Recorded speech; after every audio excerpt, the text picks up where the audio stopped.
오늘 보실 성경 말씀은 요한계시록 4장 1절 2절입니다.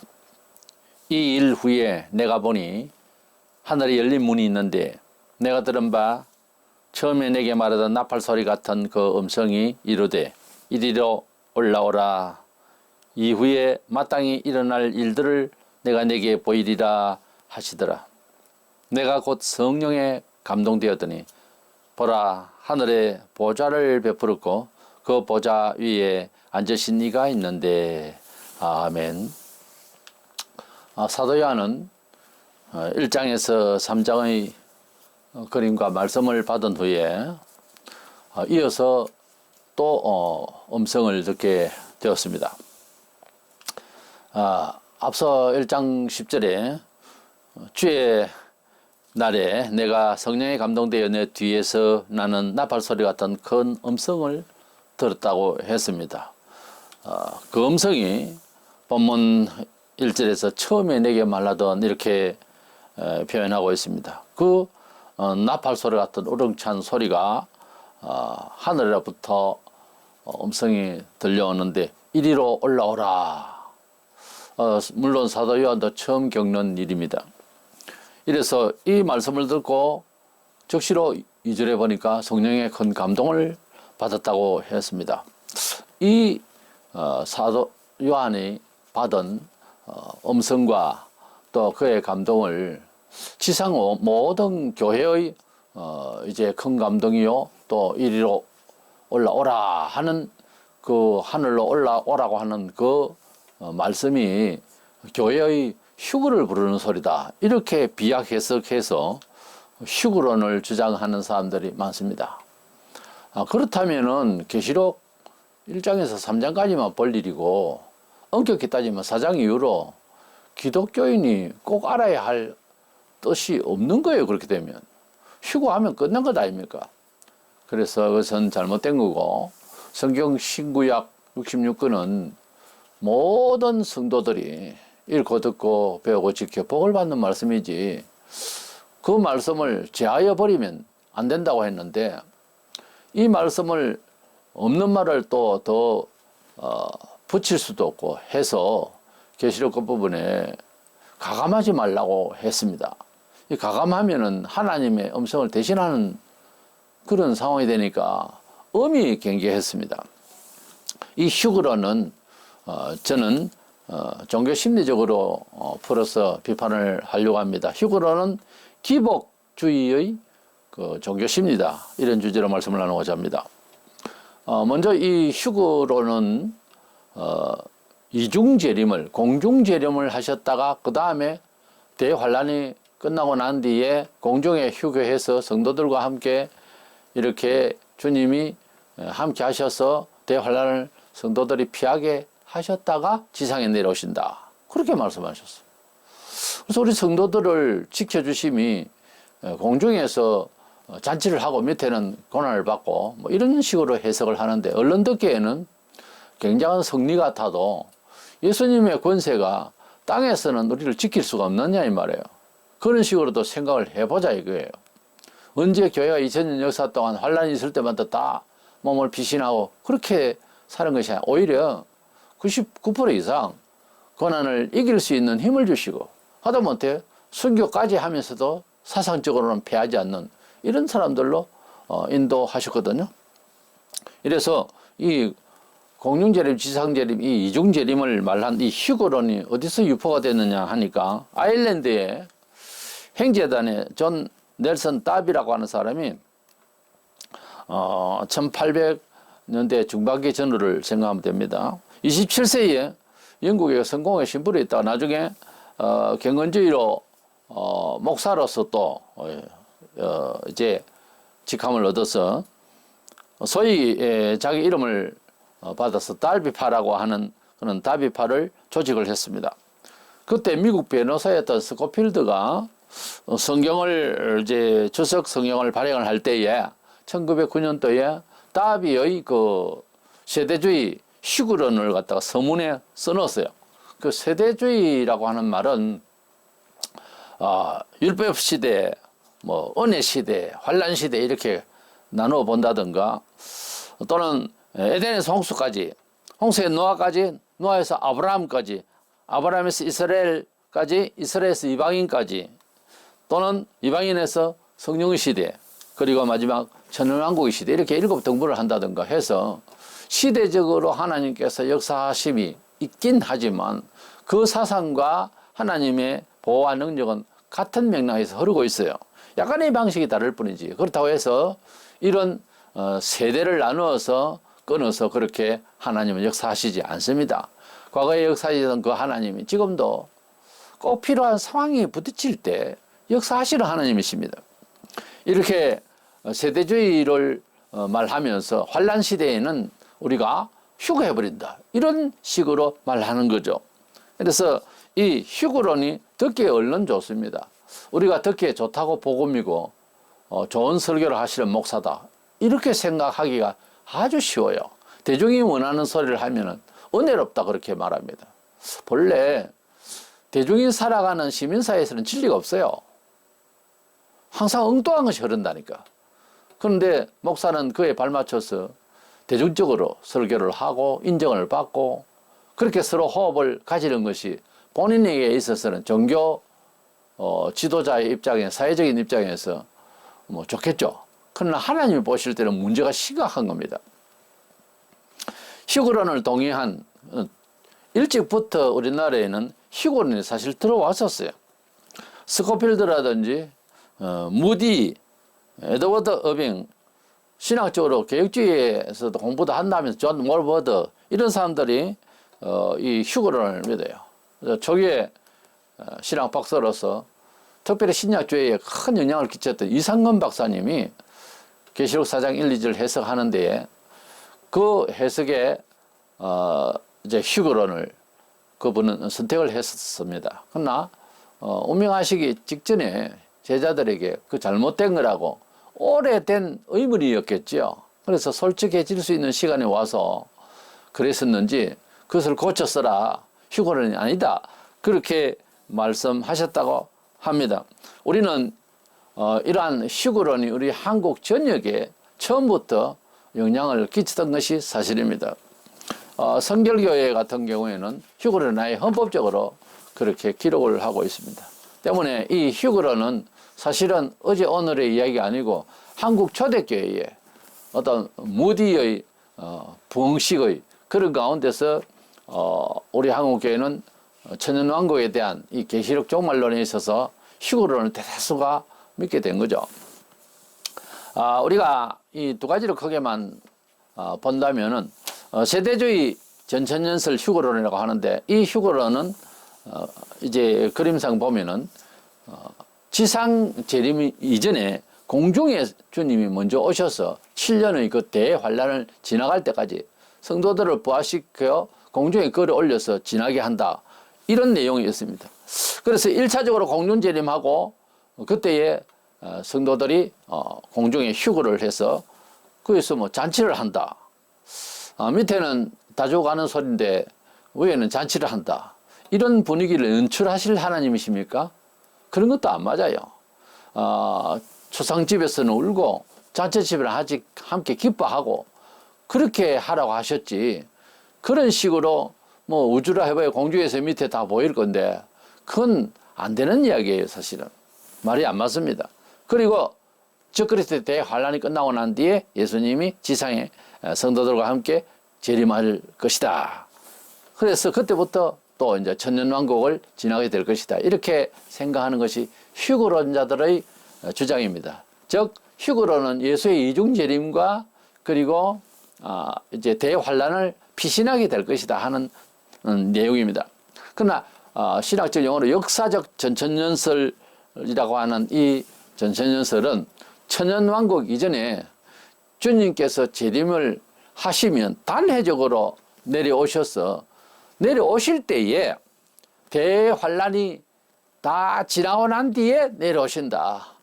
그리고 내려오실 때 성도들이 주님이 공중에서 이렇게 내려오심을 보게 되니까 죽은 사람들이 먼저 일어나고 산자들도 함께 부활 변화해서 공중에서 주를 영접하여 이제 부활 변화된 그 몸으로 주와 함께 늘 영원히 이제 살아가게 될 것인데, 땅에서 또 이제 새 하늘과 새 땅을 정말 완전히 신지를 만들 수 있는 이런 주님의 권능으로 새롭게 해서 우리들을 천년 동안 왕노릇하게 하셨다가 나중에 마귀를 다시 풀어서 전쟁을 치르고 그러고 난 뒤에 우리는 하나님의 나라에 들어가고 불신자들은 천년왕국 이후에 다 부활해서 죽은 자 산자가 다 부활해서 지옥을 가게 될 것인 것입니다. 이래서 우리가 믿고자 하는 역사적 전천전설은 천년왕국이 있기 전에 대환란이 올 것인데 그때에 우리 성도들은 많은 핍박을 받거나 죽거나 하지만은 대환란이 지나고 난 뒤에 주님이 오셔서 우리를 부활 변화시켜 주셨어. 단회적으로 지상에 바로 오셔서 우리가 공중에서 주님을 영접하여 함께 내려와서 천년왕국을 이루게 될 것이다. 이렇게 두 가지의 차이가 있습니다. 이제 후천연설이라고 이렇게 주장하는 사람들은 기독교의 세계가 될 것이다. 그것을 천년왕국이라 한다. 그렇게 하지만 앞으로의 세계가 기독교화 될 우려는 없습니다.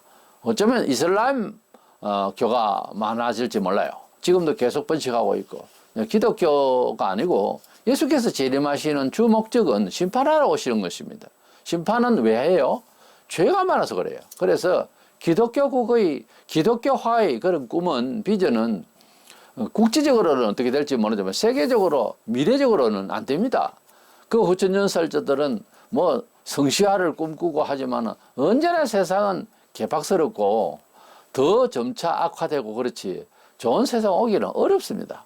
단지 우리가 어떻게 이겨나갈 것이냐가 항상 주제가 돼야 되고 복음의 내용이지 이런 세상 오니까 우리가 뭐 날아가 버리고 피해하고 그런 상상은 사실은 성경에 그렇게 할 만한 근거가 없습니다. 말세의 대환란에 대한 예언을 환상과 말씀으로 받기 위해서 천상의 사도 요한이 올라오라 하는 명을 받았습니다. 그런 그 영적인 정말 영이 빠져서 하늘로 올라가서 육신은 꼼짝만 하고 영이 올라가서 그래서 하나님이 우리에게 예언하시는 내용을 직접 보게 되고 그 말씀의 출처인 하나님의 보좌를 가까이서 보게 되는 내용인데 이것을 성도들이 말세에 특별히 교회들이 전부 다 휴거하는 것이다. 그 말을 해도 그렇게 비약해서 설명을 할 어떤 뭐 성경 해석법이 있나요? 한 사람을 불렀는데 뭔 교회를 다 불러요. 그런데 이와 같은 영적인 천상의 체험이 사도 요한에게만 있었던 것이 아닙니다. 에스겔이나 미가야나 보면 에스겔서 11장 1절에 그때 주의 영이 나를 들어 올려서 여호와의 전 동문 곧 동향한 문에 이르시기로 보니 그런 말이 있습니다. 미가야도 열왕기상 22장 19절에 보면 천상 체험이 있어요. 사도 바울도 요한이 아닌 사도 바울도 고린도서 12장 2절에 내가 그리스도 안에 있는 한 사람을 아노니 자기 자신을 사실은 말이에요. 그는 14년 전에 셋째 하늘에 이끌려 간지라 그가 바울을 말합니다. 몸 안에 있는지 몸 밖에 있었는지 나는 모르거니와 하나님은 아시느니라 나는 모르거니와 하는 이 말에서 우리가 힌트를 얻을 수 있어요. 사도 바울 자신을 말합니다. 셋째 하늘이라는 말은 뭐 우주를 갖다가 7등분을 하는 사람도 있는데 유대식으로 하자면 셋째 하늘입니다. 하나님의 나라와 그리고 스카이가 되는 이제 하늘과 그리고 지금 우리가 우주 안에서 공기를 정말 마시고 살아가는 이 지구권에 있는 이 하늘. 그래서 하늘과 또 대기권 밖의 하늘과 그 위에 해벌이 되는 하나님의 나라가 있다. 이렇게 유대인들이 그렇게 삼층청을 봅니다. 그래서 구약에 기도할 때도 보면 하늘의 하나님 그런 표현이 나와요. 그래서 3등급으로 이야기를 하는데 그것이 유대인의 사유 방식에 있어서일 뿐이지 과학적으로 3등이 맞나 7등분이 맞나 그런 걸 따질 이유는 별로 없어요. 우리가 믿음 안에서 하나님의 나라는 가시적인 모든 이러한 공간을 넘어서 있다. 그렇게만 알면 되는 것입니다. 아무튼 사도 바울도 삼청청 하늘로 올라갔다고 그랬습니다. 우리가 하나님의 나라를 경험한다고 하는 것은 지상에서 영적으로 하나님 말씀의 이치와 마음의 감동을 받아서 아는 경우가 있고 또 이렇게 특별한 체험을 하는 경우가 있는데 얼마나 많은 사람들이 하늘나라를 봤다는 사람들이 많은지 근데 그 표현이 들어보면 비슷하기도 하나 많이 차이가 나기도 하고 그러니 가장 분명한 것은 사람의 경험보다 성경에 있는 내용의 말씀으로 천국을 이해하면 좋겠습니다. 이래서 시골론이라고 하는 이 다비가 전한 이 말이 뭐 그냥 1000년 전부터 있었고 뭐 2000년 전에서 나온 말이 아니고 불과 얼마 되지 않는 그저 1, 200년 사이에 이렇게 많은 사람들이 현혹이 되어서 이렇게 된 것은 사람에게 있어서 예시나 지금이나 동서고금을망론하고 사람에게 있어서 기복적인 그런 종교심이라는 게 있어요. 왜냐하면 우리가 에덴 동산에서 우리는 살아보지 않았지만 원조상이 DNA가 흐른다 이 말이죠. 원조상이 행복이라고 표현되는 에덴 동산에 있었기 때문에 거기에서 하나님의 말씀을 벗어나 이제 거기에서 쫓겨난 이유로 거기에 대한 고향과 같은 향수가 있는 거예요. 그래서 사람이 하나님처럼 되고도 싶고 모든 것을 다 갖고 싶기도 하고 그게 원래 그런 마음을 그렇게 하나님의 자녀로서 그 생기를 부어넣어서 하나님의 형상을 닮은 인간인지라 그런 생각들을 가지고 있는데 그런 기능이나 자격을 상실해버린 이후에 향수가 그런 거예요. 그래서 교주도 되고 싶고 모든 물질을 더 가지고 싶고 하는 것이 에덴 동산에 충만한 축복의 그 은총의 시기를 기억할 수 있다는 거죠. 사람이 어느 가정에 태어났든지 어릴 적부터 큰 경험을 한 그것은 참 오래 갑니다. 그래서 유아들을 키우거나 소아나 이제 10대를 키울 때에 아직까지 그 경험이 되지 않아야 곱게 잘 받침이 되어서 좋은 인격으로 양성이 되는 줄 알고 어른들의 경험을 그들이 갖지 않도록 하는 경계들이 많이 있습니다. 그것은 필요한 거예요. 사람이 그 경험을 아직까지는 받지 않아야 할 경험을 해버리면 그 트라우마 내지는 아주 잘못된 그 나이답지 않은 경험을 해버리면은 지극히 인격적으로 성장하는 데 있어서 문제가 야기됩니다. 정상이 아니에요.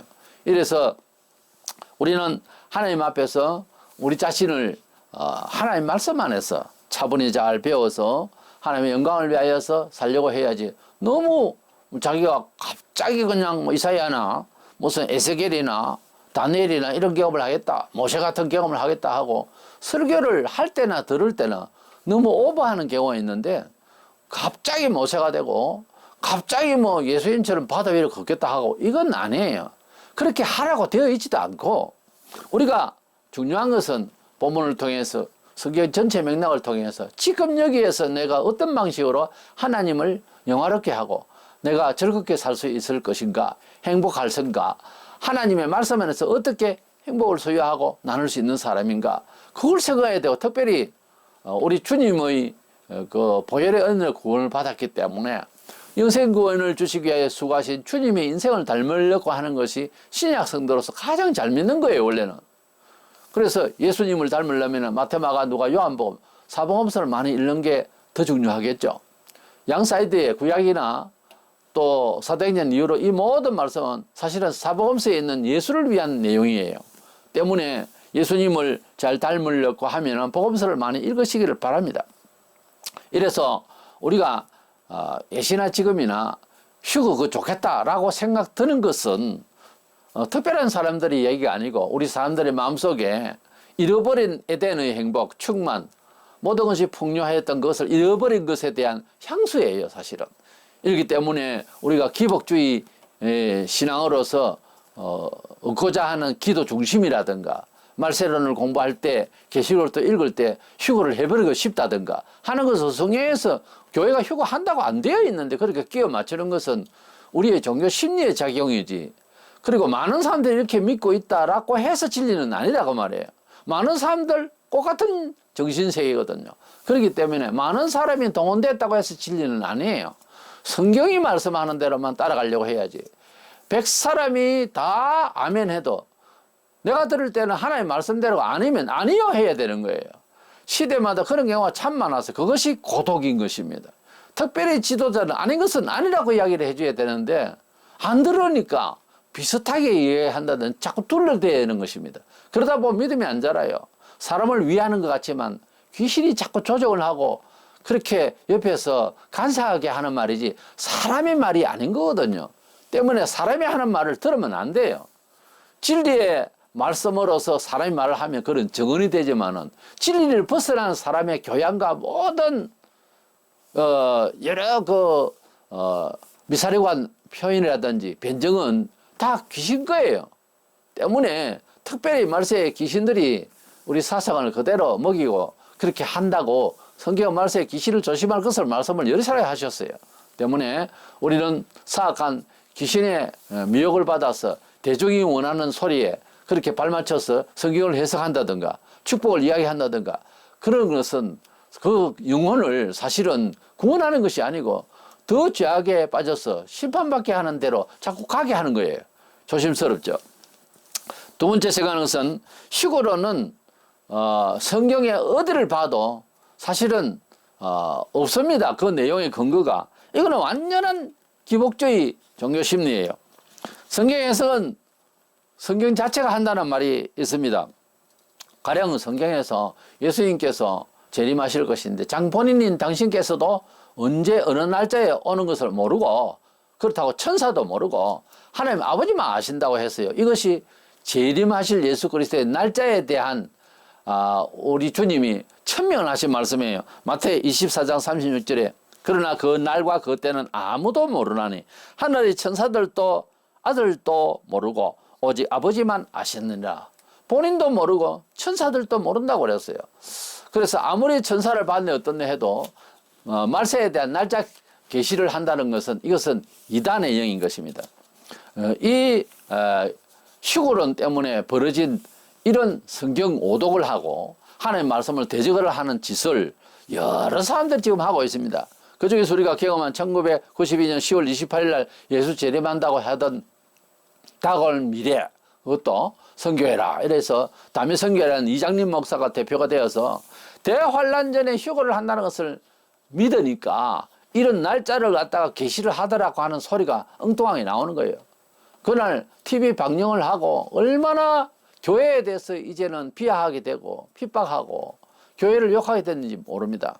우리가 자칫하면 교회가 교회답겠다라고 하는 생각이 잘못될 때는 교회를 위해하고 회파하고 비난거리가 되게 하는 것입니다. 지금도 마찬가지로 조심해야 되는 거죠. 조영기 목사를 뭐 천하가 다 아는데 그도 1988년 3월 20일 날 여의도 순복음교회에서 구역장 세미나를 할 때에 향후 10년 안에 이 자리에 있는 사람이 다 휴가하게 되고 뭐 올라갈 것이다. 이런 시한부 예언을 했어요. 그러니까 2000년 전후에 날아간다는 거죠. 근데 아니거든요. 그 이후에 왜 날아가지 못합니까? 휴가하지 못합니까? 하고 물어서 답했다는 이야기는 제가 어디 정보를 들어본 적이 없습니다. 분명히 이게 남아 있습니다. 그가 휴거를 이야기했어요. 이렇게 설정되는 날짜, 제한된 이런 시한부 휴거, 이런 재림론을 이야기하는 것은 뭐 자기가 신령한 척, 그래서 뭘 좀 잘 모르는 신자들이 그 목사를 존경하고 따르다 보면 그 말도 맞겠거니 해서 사람 완전히 그냥 억지해서 정신을 못 차리게 합니다. 이건 죄악이에요. 이것은 성경에서 날짜를 모른다고 하신 예수님보다 자기가 더 잘한다는 이야기고 하나님급이 되는 겁니다. 하나님 아버지만 아신다 했으니까. 그러니까 이게 장난이 아니에요. 이래도 되고 저래도 되고 실수하면 하나님 용서하셔서 뭐 간단하게 아이고 뭐 잘못됐는데 이렇게 가면 진리가 그 권위가 하나도 없어져요. 성경에서 하지 마라 하면은 명시한 말씀에서 벗어나면 안 됩니다. 우리의 행동 지침이라든가 도덕률이라든가 사회관계 의식이라든가 윤리라든가 물론 완벽하지는 않지만은 최선을 다해서 지키려고 하고 실수가 되었다 칠 때에 그것을 회개하고 돌이켜야 할 일을 그걸 끝까지 주장을 한다든가 그날 이후로 담임선교회나 조영기 그 가르침을 받은 사람들 그날 이후로 뭐 반성한 거 있어요? 뭐 휴거를 그대로 계속 믿고 있는 겁니다. 이게 이제 낭패인 거예요. 신령한 척 직통 계시를 받았다는 지금도 그런 사람들이 많아요. 내가 막 하늘의 음성을 들었다. 내가 마지막 때 선지자라는 둥 내가 성경을 다 해석을 제대로 다 이제 하게 됐다는 등 이런 얘기들은요, 이단이나 하는 소리고 교주가 할 이야기지, 목사라는 이름으로 그런 말 하면은 안 되죠. 그것은 반성할 문제가 아니고 엄격히 말하자면 천벌받을 소리예요. 어떻게 하나님 앞에 그런 소리를 해요? 그렇게 하면 안 됩니다. 아무리 주목을 받기 위해서 한다 하더라도 또 해도 안 되고, 영광을 와 가로채려고 자기를 신격고 하냐고요. 그거는요, 악령입니다. 성령님은 사람은 정말 부족하고 악하다, 정말 사람은 못난 것이다, 이걸 항상 알게 해요. 부끄럽게, 남이 부끄럽게 여기려고 하는 것도 아닌데 본인이 성령을 받으면, 정말 성령님의 인도를 받으면 얼마나 낮아지는지 몰라요. 영광을 자기가 가르치고 싶은 생각이 하나도 없습니다. 주님 기쁘셨습니까? 이런 주님 이렇게 했습니다. 주님 기쁘셨나요? 이렇게 되는 거지. 자기가 뭐 내가 뭐 높아지고 내 영광을 차지하고, 그건 아닙니다. 그것은 이단의 영입니다. 마지막으로 세 번째, 말세 환란은 반드시 우리 주님께서 우리와 함께 하심으로써 통과하게 될 것입니다. 필라델피아 교회에게 하신 말씀 중에 한 구절 번역이 성경 번역자들이 잘못해가지고서 휴고를 믿게 되는 이런 상황이 벌어졌는데, 계시록 3장 10절에 네가 나의 인내의 말씀을 지켰은즉 내가 또한 너를 지켜 시험의 때를 면하게 하리니, 이는 장차 온 세상에 임하여 땅에 거하는 자들을 시험할 때라. 시험의 때를 면하게 하리니 한데, 면한다는 말이 없어요. 원문에도 없고 영어 번역에도 없습니다. 시험의 때를 면하게 한다. 면하게를 왜 집어넣느냐? 그때 당시에 휴거를 믿었기 때문에 그렇습니다. 무디 신학을 하고 또 부흥 강사들 하는 말 그대로 그냥 믿고 이 휴거를 믿게 되어서 이것을 면하게 한다. 환란이 왔네, 여기에 면하게 해야 되겠다, 이 집어넣은 것이지, 영어 성경을 번역한 건데 사실은 한국 국역은 이건 아니에요. 영어 번역의 NASB에는 I also will keep you from the hour of testing이라고 되어 있어요. 그 환란에서, 그 시험으로부터 from이라고 되어 있어요. 그럼 면한다는 말이 없고 keep you, 지킨다는 거예요. 너를 지키겠다. 세 번역에는 온 세상에 닥쳐올 시험을 받을 때에 나도 너를 지켜주겠다, 이렇게 하면 되어 있지, 면한다는 말이 없어요. 면한다는 말, 에크라는 말은 뭐뭐로부터라는 말로 해석을 될 때가 있는 겁니다. 바로 이 경우입니다. 시험의 때로부터 너를 지키겠다, 이 말이에요. 그 에크라는 말을, 단어를 그런 식으로 번역을 해서 명쾌하겠다. 뭘 명쾌해요, 명쾌하기는. 그래서 그 시험을 통과하게 하실 것이다 하는 겁니다. 우리 주님께서 요한계시록상에 재림하시는 것을, 물론 사복음서에도 그렇게 나옵니다만, 맨 나중에 이런저런 환란을 쭉 말씀하시고 19장에 가면, 계시록 19장에 가면은 복음서 마태이 24장, 마가복음 13장, 누가복음 21장에 공간복음서에 말씀하신 것과 같이 모든 환란을 말씀하시고 제일 뒤에 재림하신다는 말씀을 하신 것처럼 요한계시록은 디테일하게 좀 섬세하게 말씀을 하셨잖아요. 그래서 18장까지가 대환란이에요. 19장에 예수님의 재림은 숨겨진 표현이 아닙니다. 확연히 볼 수 있는 문장에 그대로 읽으면 그대로 볼 수가 있는 내용이에요. 성경을 너무 그렇게 신령하게 이해하는 척 할 이유가 없어요. 성경을 쭉 읽어보면 거짓 우리가 웬만하면 상식적으로 이해가 될 수 있는, 믿으면 될 수 있는 말씀이지, 그걸 뭐 상징적으로 해석한다고 아주 신령한 척, 물론 상징적으로 해석할 일이 또 많아요. 그러나 숫자는 숫자대로 해석할 때가 있고요, 숫자를 상징적으로 해석할 때가 있고요. 그 상징도 뱀이 어떤 때는 사탄이 됐다가 어떤 때는 지혜가 됐다가 그 상징을 하는 바가 문맥에 따라 다르다니까요. 이래서 예수님께서는 대환란이 다 지나고 난 뒤에 19장에서 재림을 하시고, 재림을 하시고 난 뒤에는 뭐 환란을 갖다 우리가 걱정할 이유가 없는, 우리가 부활을 해버리는 상황이 벌어져요. 곧장 천국을 가죠. 또 그 내용상으로는 전원왕국 이후에. 그러니까 예수님께서 4장에서 재림했다든지 6장에 예수님이 재림했다든지, 어떤 사람은 12장에 여자를 또 앞으로 보겠습니다만은 교회로 생각하고 또 예수님이 재림했다든지 별소리를 다 하는데 아니에요. 그래서 11장에 뭐 두 정인이 부활을 해서 뭐 하늘로 올라갔다는 도 부활의 그 재생입니다. 그러니까 또 그때 중간 휴거를 한다는 도 여러 말들이 있는데, 성경을 제발 아무렇게나 끼워 맞추지 말고 그냥 있는 대로 읽어 나가 보면 해석이 될 것입니다. 다소 그림의 환상의 내용이 나오지만은 그러나 다른 복음서나 구약 성경이나 이 모든 말씀을 기초로 해서 이렇게 읽어 나가면은 계시록이 그렇게 어려운 책도 아닙니다. 마음을 어렵게 생각해서 그렇지.